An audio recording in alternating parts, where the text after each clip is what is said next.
chapter 3 says. Yes, there is. Yeah, there is. At the bottom. I don't have it where it says. It's right there. Chapter 3 self-assessment. It's right there under chapter 3. It says I can, and then chapter 3 self-assessment. Okay, so we're talking about this section is kind of a. It's mostly about power and power supplies, but it includes some other stuff, and we're going to go over that today too.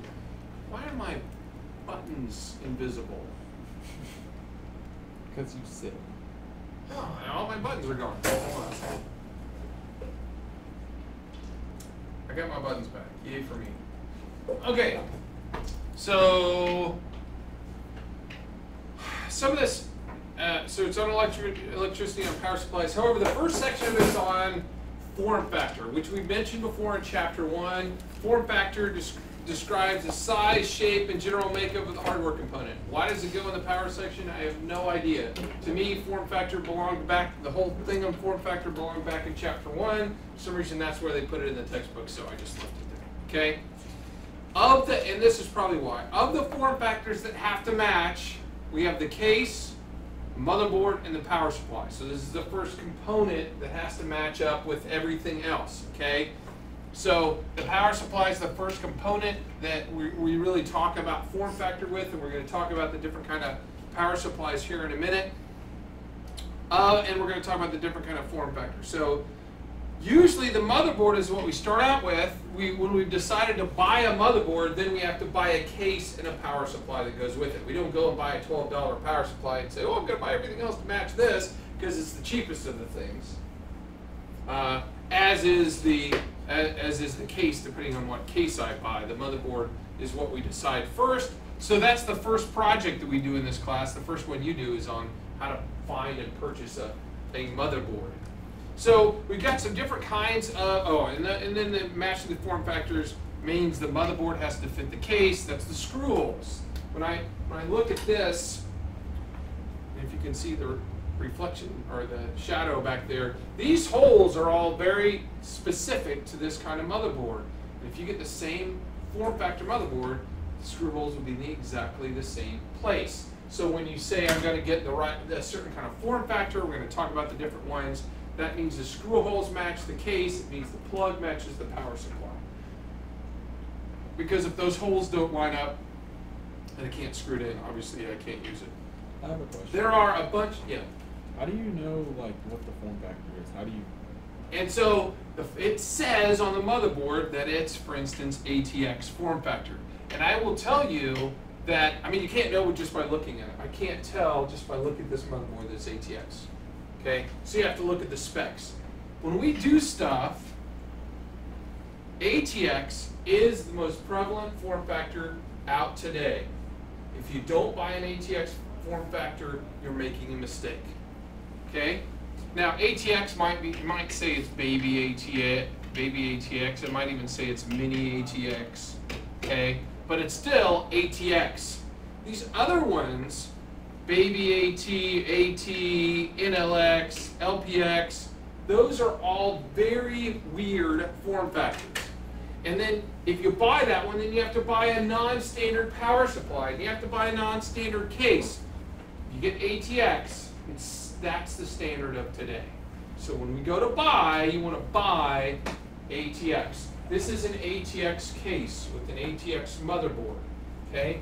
The case, this back plane cover just pops right out of the case. And when I get a motherboard, I get a new panel cover and I pop in the new panel cover, because obviously this motherboard, the integrated components don't match those, and there's no way I could fit this in there with that back plane cover in there, but it pops out. A good case, they always pop out. So even though this doesn't match that exactly, this would fit in that case because this is ATX and that's ATX. This case, made by Dell, scrappy case. The back panel doesn't pop out. The only motherboard I can stick in there is this motherboard. That's the downside of buying from a major manufacturer. Many times, and Dell is really bad at it, they make it so the only thing you can do with that case is replace it with another Dell part. Because that's what they did by doing that. Only thing I can replace it with And is the Dell going to be the same price as if I just go online and buy a BioStar motherboard? No, it's going to be way more expensive for probably less capability for that motherboard. If I was to go try to buy it, and this is the motherboard that goes in that one, if I was to go try to buy this motherboard from Dell, it would probably cost 3 times as much as this one, because Dell paid somebody else to make it. So Dell's marking it up, and the other company's marking it up, whereas if I just buy it straight from the company that makes it, because Dell doesn't make motherboards, they hire somebody else to make it. In fact, this one, even though it says Dell on it, let's see if I can tell.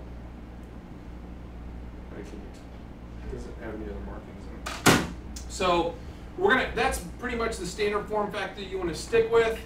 The AT was the original one that used to be the standard, but now ATX is the standard. And that's what the AT one looked like. The AT one had everything kind of lined up in a line. You can see the memories off to the side. Everything's in a row on the old AT ones. And then we went to AT, and they had a different power connector. That was the AT power connector. Now we have one big, huge power connector that we're going to talk about here in a minute. ATX is now the standard. Even though it came out in 1995, it's the way everybody, they tried to come out with a different one called BTX. I have one computer at home that's BTX. It's backward of the ATX. It's the only thing that's different. I can't find anything for it. If I was to stand that one up next to this one, it would look like a mirror image. The motherboard's on the other side. Still takes the same power supply and everything. It just, I can't find a case or a motherboard to put in that case. It's a really cool case. Can't use it for anything. So my 12-year-old has it as his computer. Okay, so always in ATX, the power supply blows air out, and it uses the same kind of connector, and we'll talk about those connectors in a minute. All ATs look the same in that you have the integrated components, and then the CPU, and then the memory, and next to those integrated components, we have the expansion slots. They all look the same. This may look different to you, but the makeup is always the same. Integrated components, CPU, memory. Expansion cards on the side. The difference between a ATX and a mini ATX may just be that it's cut down that big. That there's only one memory spot and there's no expansion spots at all. If it's not integrated on a baby ATX, you don't get it. The number of expansion slots that are on a motherboard can be totally different. Every motherboard can be different. So when I look at motherboards, that's something I look at. Does it have enough capability for me to expand on it if I wanted to? Okay, I bought cheap ones before that had one slot and really regretted it. Because all of a sudden I'm like, oh, I want to put a better network card in there. Crap, got no room. Okay. In general, like for a server, I don't care if it has a single video card slot on it. As long as there's integrated video on a server, there's no video connected to a server, so I don't care. But I may want extra expansion slots, or I may want the ability to put more memory in it. But the shape and the general layout is the same for all of these ATX ones, and that's what we're going to be looking at throughout this course is what you're going to be looking. There's different weirdo ones. NLX is one that fits in a box kind of, and that one was a LPX, which is a really low end system. I'm not going to ask you any questions on those. Okay, you just need to know that the form factor is the general size and shape of components, and the prevalent one today is ATX. Okay, the only difference between baby, mini, full is going to be how far this expands, but the screw holes are all going to fit. Okay, and when I go to buy a case, if it says it's baby ATX and this is a full-size ATX motherboard, it probably won't fit. If it says it's a full-size ATX case, a mini or a baby will fit in it fine, just get a lot of space around. That's all. Okay, so you can always fit a smaller one into a bigger case. You just can't do the opposite. Okay, so that's it on form factor. You just need to understand it determines the general size and shape. You need to make sure things. Oh, hold on, I got a next over here.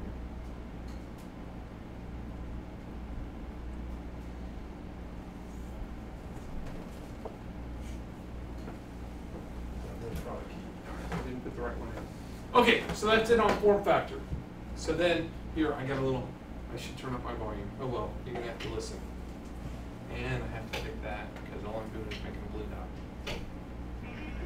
AC/DC. Okay, there we go, AC/DC. Okay, so we're going to talk about power.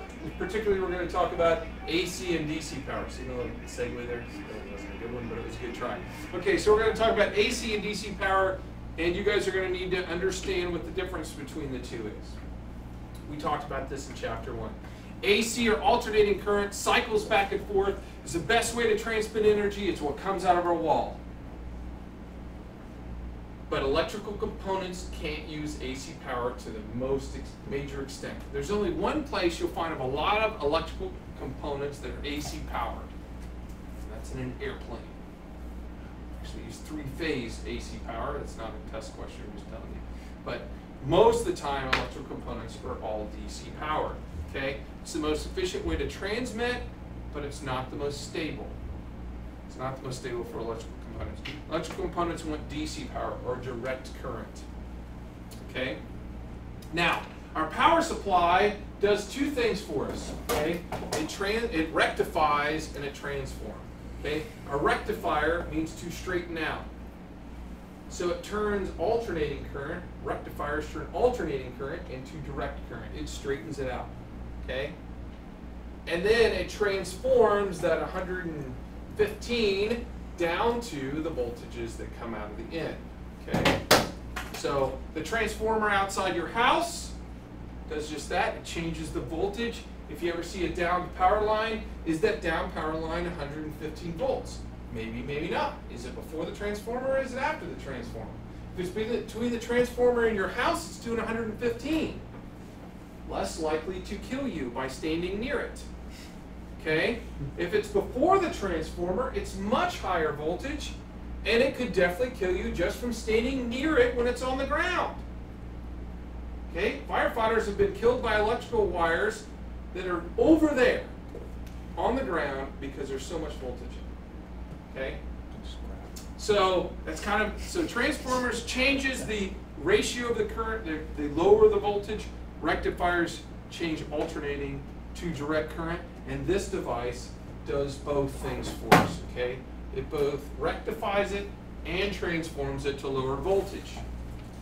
Okay, which brings us to our first set of definitions that we need to know. We need to know what voltage is, we need to know what amperage is, and we need to know what wattage is. I really don't talk about ohms. I don't think it matters much to you. Okay? Just said I want to talk about it. Well, like, It's a measurement of resistance in the circuit. Now you may be talking. Okay, so voltage is the first thing. Okay, voltage does not kill you. Voltage is potential. It has the potential to kill you, but it's not what kills you. And I like to do a little analogy of a water pipe filling a bucket. Okay, so here I have a bucket over here. Okay, and here is a set of pipes. Okay.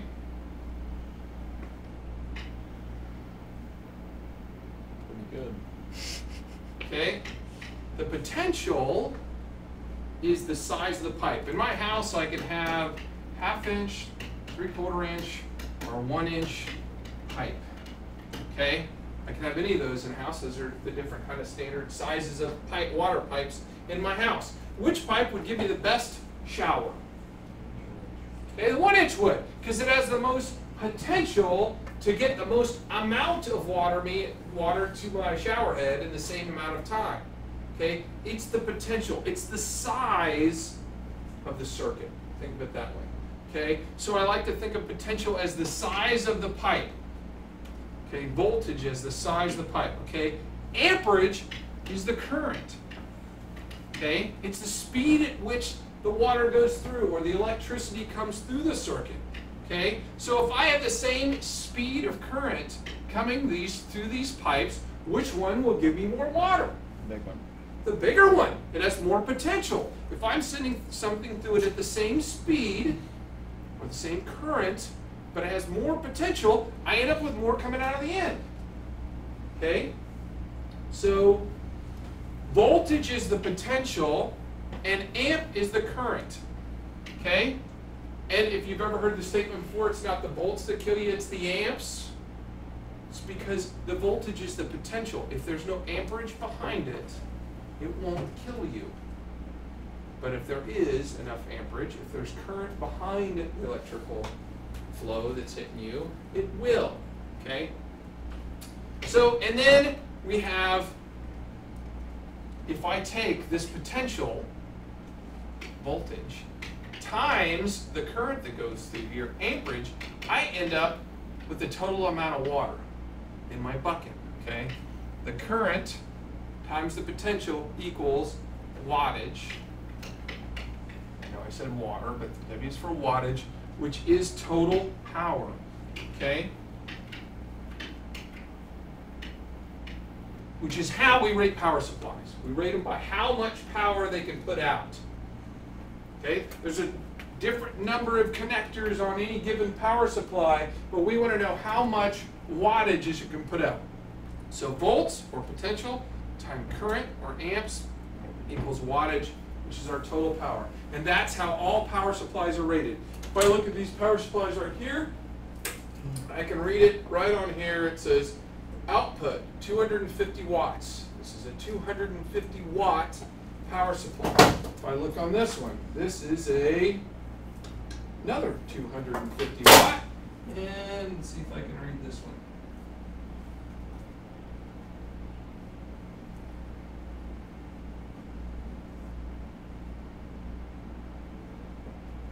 I can't read that one. We'll look at this one over here because I got the box. This is a 400 watt power supply in this box. I'm going to actually open this up in a second. Okay, so that's how much total power it can put out because I have all these things plugged into it, or capable of being plugged into it.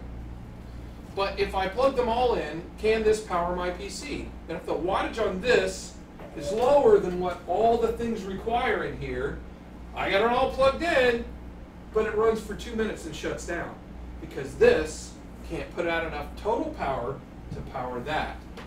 Okay, and you guys are going to learn how to calculate the power requirements as part of this chapter because when you guys go to buy a new power supply, you need to be able to say, okay, I got hard drive, I got 2 CD-ROMs, I got 4 sticks of RAM, I've got a good video card, and I need to be able to add those requirements together and say, okay, I need a 300 watt power supply, or 350 watt, 400 watt, whatever you need, because if you buy the wrong thing, it might work for a little while. What is like a high-end wattage? Depends on what if you have a high-end gaming machine, mine at home is a 650 watt power supply. Okay? I only have one high-end video card though. If I had 2, I might even need more than that. On most of these systems, these are probably 250, 300 watt power supplies. There's nothing in them other than the motherboard and the hard drive and 1 CD-ROM. Okay, it doesn't require that much power. But if you start throwing in high-end video cards, more memory, higher-end CPUs, they're quad core, they pull more and more power, so you need a higher-end power supply. Okay, so these are the terms that you need to know. Volts are the potential, amps are the current, wattage is the total power, volts times amps equal watt, because we're going to know what all these plugs put out as voltage, and depending on what you plug into it, it's going to pull a different amount of current, okay? And I use this little water analogy to hopefully explain what the difference is with potential, current, and the fact that you get more total power out of it. So this is the thing from the book. Volts equals potential difference in a circuit, amp equals the electrical current, and watts equal the total power calculated by multiplying volts times amps, which I just said. And ohms is resistance, which you need to know resistance if you do capacitors and you do electrical circuits, but we're not building computers as far as that goes. Okay, the other kind of electrical power that we run into is static electricity. Okay, static electricity ruins stuff. Okay, when I started as a computer guy in the Air Force, I was a programmer. Okay, spent the first, worked my way through college as a programmer. I worked for NCR as a programmer after that, and somewhere when I was in special ops, my commander saw that I had computers on my resume, and he said, "You're in charge of the IT department." And I was put in charge of the IT department with 6 enlisted guys underneath me, and I said, "I don't know how to do IT. I've never been inside a PC." And he's like, "Well, you're going to have to learn." I guarantee you, I fried more than enough motherboards learning about static electricity. Okay? Static electricity is the potential that we have all the time between ourselves and the environment around us. Okay? Every time I touch something, I discharge, or maybe he discharged into me, and we just equalized our static electricity. Okay? That's what happens. Every single time you touch anything, you're dissipating static electricity or receiving it from that device. Okay? We may or may not know that we're getting it. Okay? Numbers on the test, just so you know. In order for us to feel that we even discharge any static electricity, anybody want to guess how many volts it requires? 950. Higher. 1,000.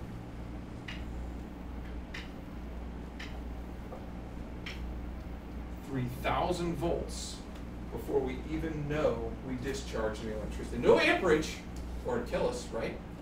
It takes 3,000 volts before I even feel it. Why is that important?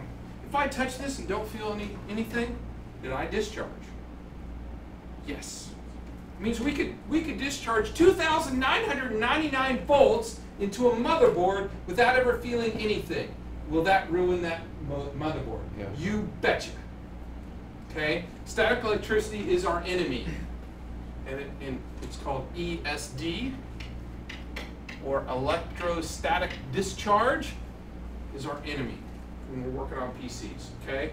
So it takes 3,000 to just even know you discharged.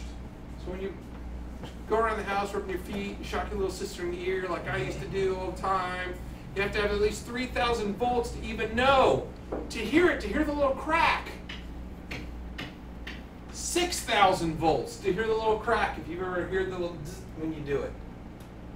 And to see it is 8,000 volts. So if you're in the dark and you see the little when you did it, you just discharged at least 8,000 volts. Okay? Dude, that's crazy, because like I had this big fluffy blanket roller, I rolled around one night, it was just like, it was like really bright. I was like, oh my God. And that's how much static. Now, there's no amperage, so it doesn't kill anybody, okay, but it would totally ruin electrical components. It hurts occasionally. Old CRT monitors, you know, did you ever shock yourself on one of those? Yeah. You know how much static electricity those usually dissipate? 20,000 volts. Which is why they used to say never put anything electronic on top of a CRT TV or LCD a CRT monitor, because you could ruin tons of stuff with that. Okay? So these are numbers that you'll be asked on the test, guaranteed. 3,000 volts to feel it, 6,000 to hear it, 8,000 to see it. Okay? So we do some things to make sure that we don't ruin our stuff when we work at it. Okay? Now they have all kinds of neat control devices. They have grounding bracelets, grounding mats, shielding bags. We don't own a single one of those cool, nifty things. Okay? It's not how we do it, and I'll show you a picture of what those are, but this is what we do. And I'm going to go through the procedure. We always ground ourselves before we touch anything inside the PC. This is, and while I'm talking about grounding, that slides out of place. I'm going to go ahead and then come back. Okay, so this is what a wrist strap looks like. Basically, it goes around your wrist and you clip it on the computer. The grounding mat goes and gets plugged into the wall. It only has one plug. I'm going to put that electrical wire outside. It only has one plug. There we go. And it's this one, it's the grounding plug, okay, which takes me back to this picture. So on a regular outlet, you've got a neutral, a hot, and a ground. When you have one of those grounding mats plugged in, it's got to have a good ground. If your house is not wired, if it's old like mine, part of my stuff is grounded, part of my stuff is not. Looks like it's grounded. It has new outlets, but there's no grounding wire behind it. Okay? Because I have an old 1920s farmhouse. If I've got a really cool surge protector, not that this is really cool, but let's say I've got a really nice surge protector. There is a surge protector. And the whole point of what a surge protector does is it sends over voltages to the ground. And so if you use one of those little adapters that changes a ground to a 2-prong, and you use one of those with your surge protector, you basically made the surge protector do nothing. Because if it can't send the over voltage to ground, it can't do anything. So if you've got really nice $20 surge protector on your stereo equipment at home, plugged into an adapter that turns it into a 2-prong outlet, you don't have a surge protector at home. you've just got an extension cord with a bunch of plugs because it can't do anything. Okay? And I point that out because my dad's is that way. And I'm like, Dad, you gotta get a ground. Where did I put down my pen? Walking there. Okay, so you need to make sure you plug things into spots with grounds for them to work, or they do nothing. Okay, anti-static bags, all those really do for us is to keep them at whatever static they were when they were shipped. Which is why anytime you take something out of a static bag, you always want to uncut the side with a metal bracket on it, and make sure you grab it by the bracket first, because it just came from China. Who knows what static level they're at there compared to us? Okay, so always grab it by the metal part first when you're grabbing something out of an anti-static bag. That includes a hard drive. Do not grab it by the circuit board. Anytime you're holding a hard drive, hold it from the side. If you're holding it from the bottom, you're holding it from here, it doesn't make any difference. That's a circuit board. We try not to grab circuit boards, okay? So when you're pulling in out hard drives, if you grab them like this, don't grab them like that from the bottom, okay? And you place it right. Well, there's no static electricity there. Okay. Oh, I'm at my reading order. Seems like there was something else. Oh, I was going to go over the ways that we make sure we do stuff. Okay. So anytime we're in a PC, anytime we're in a PC, that we're working on PCs, we unplug the electrical power and we unplug the monitor. We don't have to unplug the keyboard. There's nothing plugged into a keyboard. There's no power coming from the keyboard. There's no power coming from the mouse. I'm not going to shock anything. Okay? There's potential for power coming out of the network cable, but I'd say it's so low that if normally we don't have to plug it in. Okay? So we've got it open. We always hold down the power button for about 20 seconds. The first time we're working on a PC. You don't have to do it every time we walk up. If I've already done it once, I don't need to do it again. But if this PC was running somewhere, and I bring it in here, all these capacitors here could have power in them. So what capacitors do, they store power, okay, and level out power in the circuit. So I'm going to come over here and I'm going to hold down the power button. Then I always touch the power supply before I put my hands in it. If I move 1 foot away and come back, I touch the power supply before I put my hand in it. Okay? Power supply is connected to everything in our PC, right? We talked about it in chapter 1. If it's not connected to the motherboard, it's not part of the computer. Well, the power supply is connected to the motherboard. The motherboard's connected to everything else. So when I touch the power supply, I've grounded myself out with every single component in this thing, and I can't release any static electricity. Okay, so always, I've said it twice, and I say a third time, always touch the power supply before anything else. Now, the slide that was just up there says that case 2. Yeah, some cases are really, this is a nice metal case right here, so touching this is the same as pretty much touching the power supply. Just get used to touching the power supply, because you know it's connected to everything. So I just, anytime, if I'm going to go in and pull memory out, I'm going to touch the power supply. Yes? You have a call from... Okay, so a standard power supply, and this is a standard ATX power supply, we have a really big plug, we have a really big plug, we have a bunch of the same plugs, and we have a little tiny plug, okay? The biggest plug, oh, first of all, the voltages that come out are 3.3, 5, and 12 volts. Those are the voltages that come out of a power supply. Those are the potentials, okay? The biggest plug here is the smallest voltage. The biggest plug is the smallest voltage. The biggest plug is the smallest voltage. And it goes to the biggest part, which is the motherboard, okay? This is also called the P1 plug, and it goes to the motherboard. That's not to say that the motherboard doesn't take a lot of power, okay? It just doesn't have a lot of voltage. Okay, if I had a lot of current going through here, the total power could still be high, right? So, because it's current times potential equals power. So the biggest one, the biggest plug is called the P1 plug. They all say P1. It's plug number 1. Goes to my motherboard, and it takes 3.3. Okay, the smallest plug, which there's usually only one of. It's this little tiny one. this little tiny one, is the 5 volt, okay? It's the smallest, okay? And it goes to, anybody guess? Video card. It's almost completely unused anymore. Okay, it goes to the floppy drive. Floppy drive. There's only one other thing I've ever had one of those go to, and that's called a zip drive. Okay, floppy drives. Anybody know how much storage a floppy drive holds? Trivia? 120. 1.4 megabytes of information. Woo! So your flash drive that you guys got last year in Computer 1 could hold about 3,000 of these, right? Okay, so floppy drive. There used to be something called a zip drive, and that's because floppy drives were so small. So they had zip drives. And zip drives held 250 megabytes of information. They were huge. And you see why we don't have zip drives anymore. Because they're still a little tiny, right? They were really expensive too. They were $10 to $15 per disk. Okay? But those are the only things that I've ever had that plug into that little tiny Well, how much 5 is a watt. floppy drive?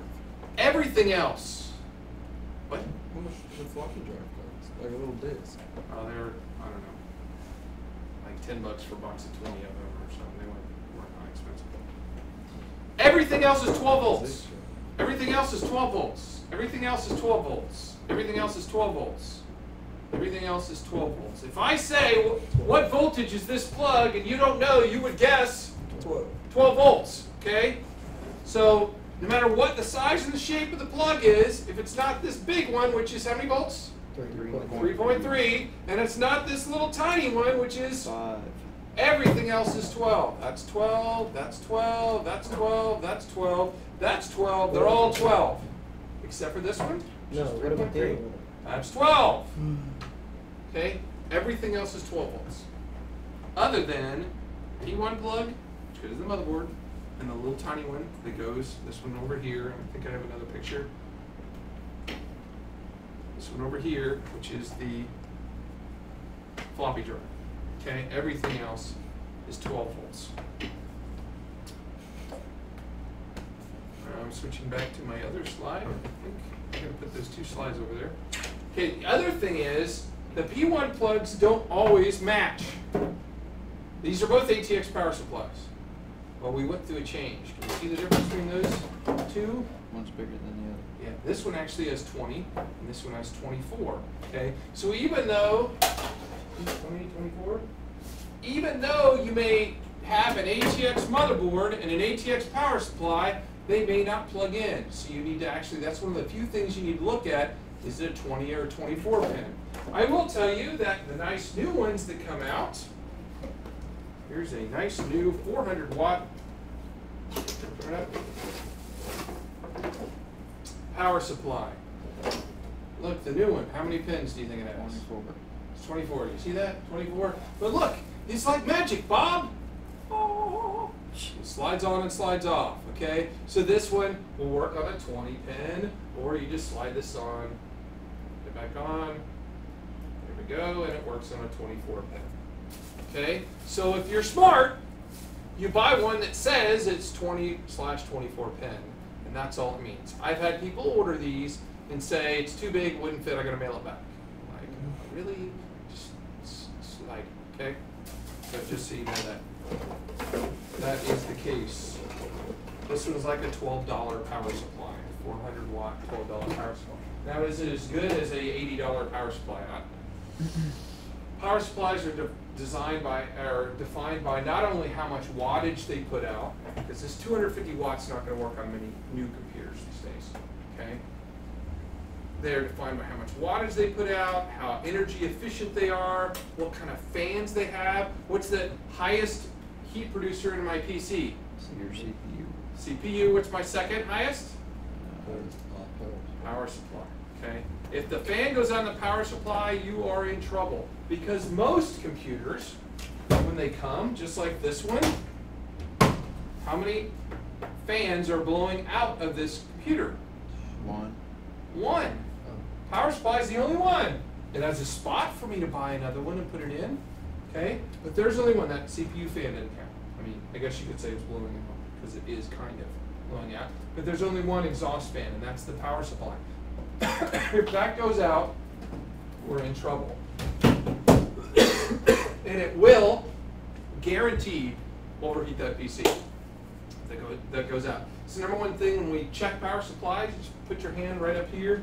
If that computer is really stinking hot right there, and you don't feel any air, and it runs, they say, oh, my computer only runs for about 10 minutes, then shuts down, or an hour, then it shuts down, but it'll turn on later in the day. It's a normal thing I hear, okay, from people who call me about their home PCs, because that happens all the time. I'm like, can you pull out, can you feel any air blowing out the back? No. And just the fan went out. Can I replace the fan in here? I certainly can, but normally I don't. They're not that expensive of a component. And so I tear apart some, and I open this whole thing up, and I rewire, and I electrical tape a different fan in there. What is it made for? I mean, if I'm trying to be really cheap, I can, if I have a spare fan. But the downside of power supplies, they have huge capacitors in there. If this thing's been running, you could easily shock yourself on the capacitors like that big on the inside of a power supply. You do not want to be touching the inside of a power supply. Okay, so I really recommend not trying to do that. Okay, so we are at the reading now for today. Read Article 1 and Article 2, alternating versus direct current, is really short. This one's really short, this one is not. How a power supply works is not really short. It's like 7 pages, it's small, but there's 7 pages altogether on that. So that's what you're doing for the rest of the period. I want you to read those 2 articles, and then when you're done, I want you to retake the Chapter 3 self-assessment. Okay?